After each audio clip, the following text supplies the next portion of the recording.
Chantal Birman est sage-femme depuis 40 ans, décorée de la Légion d'honneur.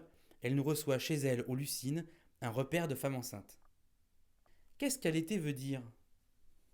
C'est une expérience de confiance.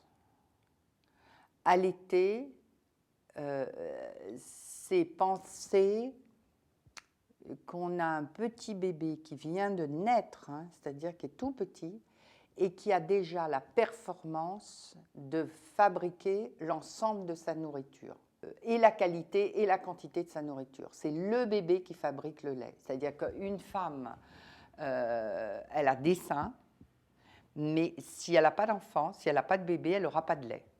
Par contre, le bébé n'a pas de sein. Donc l'histoire de l'allaitement, c'est d'abord prendre la décision de donner ses seins à l'enfant pour qu'il fabrique son lait. Et c'est de penser qu'un tout petit bébé comme ça est capable de ça. Et ça, c'est un pari de confiance incroyable parce que, a priori, on pourrait se dire que la confiance, c'est la confiance en soi, de pouvoir s'occuper d'un enfant.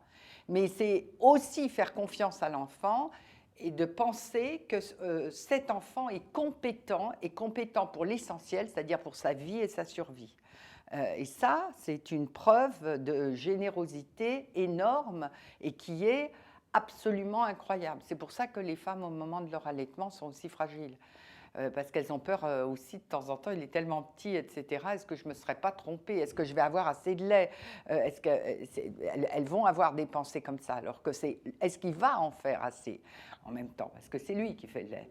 C'est un mouvement vers l'enfant qui est extrêmement difficile, C'est pas du tout facile, se disant, mais enfin vraiment, il est vraiment petit.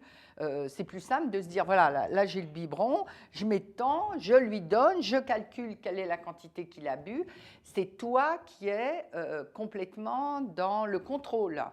Tandis que là, tu contrôles rien par rapport à un bébé. C'est lui, tu parles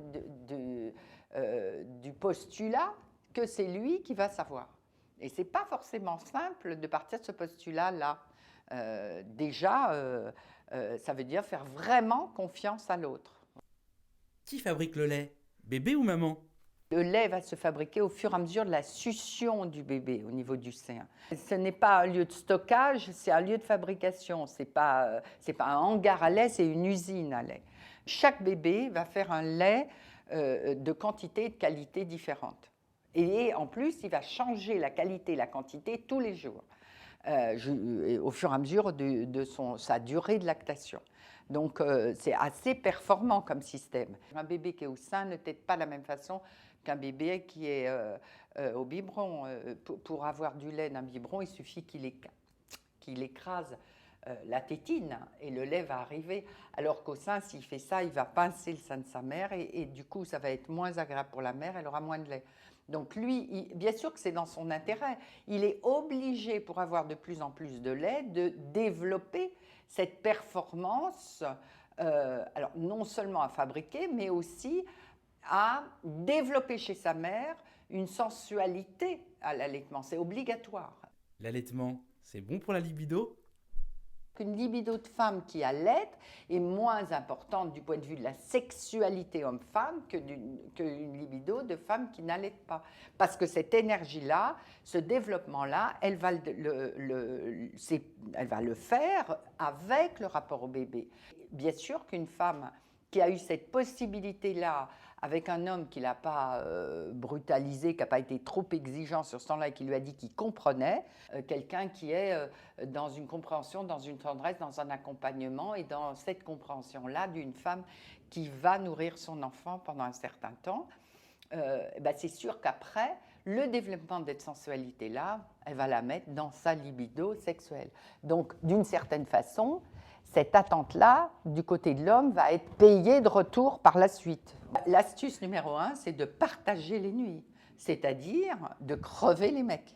C'est évidemment la première astuce, parce que s'il y en a un qui est en forme et l'autre qui est tout le temps debout, etc., sur le pont, en train d'allaiter, plus surtout le psychisme que ça prend au niveau d'une tête de femme de s'occuper en permanence d'un bébé, de ne pas avoir de relais. Donc là, elle va être sur 100, parce que c'est un état d'urgence à 100%. Quand elle peut partager cet état d'urgence à 100%, du coup, elle souffle un peu et elle commence à récupérer. Et quand d'un seul coup, tu mets le compagnon dans une situation d'urgence qui est un petit peu pareille, et qu'il s'occupe de son bébé la nuit, qu'il le change, qu'il met le bébé un peu au sein de sa femme éventuellement, ou qu'elle ait tiré de temps en temps un biberon pour que ce soit le papa qui le donne la nuit, c'est sûr que là, les deux vont être crevés.